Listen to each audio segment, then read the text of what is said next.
I can see individual EU nations rapidly erecting borders and, frankly, abandoning Italy. And I don't know where that goes, but if these numbers continue, we are facing serious, serious issues. And, of course, we know that many of those who are arriving, coming over the Mediterranean, they've got the United Kingdom in their sights. They want to come here. They think that we have the most generous, welcoming accommodation.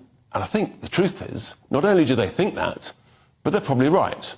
Well, that was Mark White on the island of Lampedusa. But now we're going to look at a slightly different angle on this. I'm delighted to be joined down the line by Dean Morgan, who's the director at Visa Immigration Consultants First Migration. Dean, thank you so much for joining me.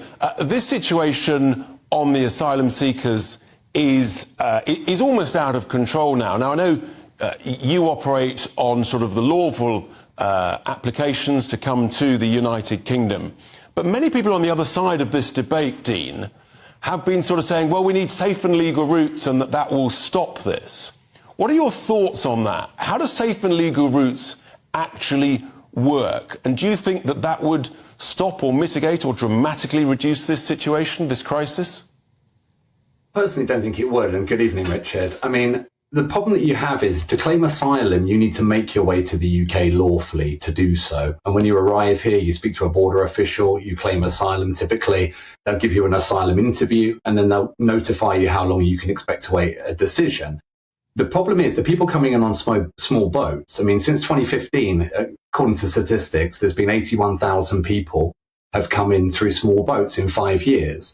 Now, because of the asylum backlog, only 13% of those have received a decision. But here's the shocking thing. 86% of those received humanitarian protection. Now, the problem is that the people that are coming on the boats can't get a visitor visa or a student visa or a skilled worker visa to come here lawfully. The only way they can get here to claim asylum is via boats and going through 15 plus safe, countries to get to their country of preference and choice. So many people on the sort of the left side of this debate who want to welcome more asylum seekers into the UK, they say, well, in Italy, we should have a processing centre that essentially creates a safe and legal route from Italy or indeed from North Africa to the UK. What happens, though, Dean, if that was set up, if people think that's a good thing? Frankly, I'm far from convinced. But what happens to those who get rejected through that route because actually they're just an economic migrant? They haven't come from a war zone. What do they do?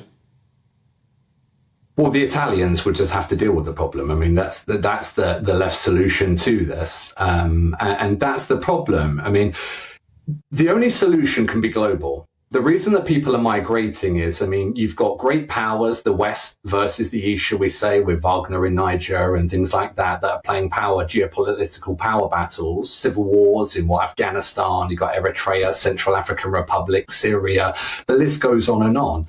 Someone's financing and providing arms to both sides. So, if they didn't, one side would win.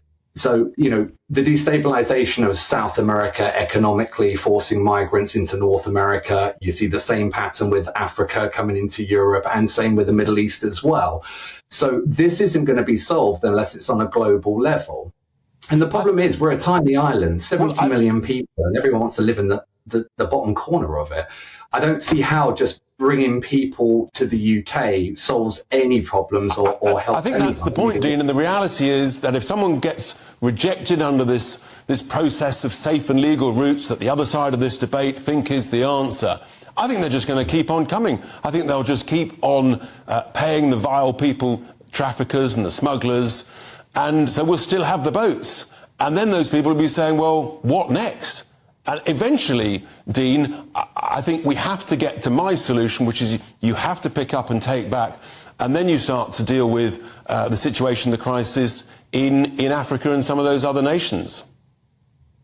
I totally agree, Richard. I mean, look, the problem is the rules, as it said in the news then, 50 years ago, what's the population of the world right now? And how many people live on under $1 a day?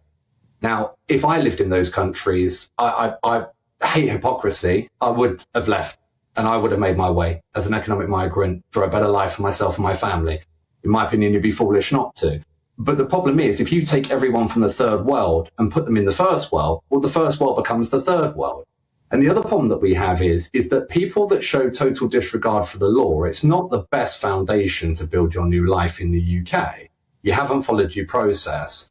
But, you know, it's again, this being a global problem, it needs a global solution. It's like saying the UK needs to solve the global, the global kind of climate crisis. But if we produce 1% of CO2 and China and India are building coal power stations better than we can build bridges. Dean, you're right. What it needs is some proper leadership, some world-leading leadership. And I think that our Prime Minister should show that. I think we've got to pick up and safely take back. I think we're entitled to do it under the international treaties that I've read. If we do that, then actually we can give that leadership to the EU leaders. I think they need a lot of that. Dean Morgan, thank you so much for joining me here on Farage on GB News. Look, this story is not going away. And until someone has the courage, the leadership, the decisive direction to do that, this situation will get worse and worse, and more will come.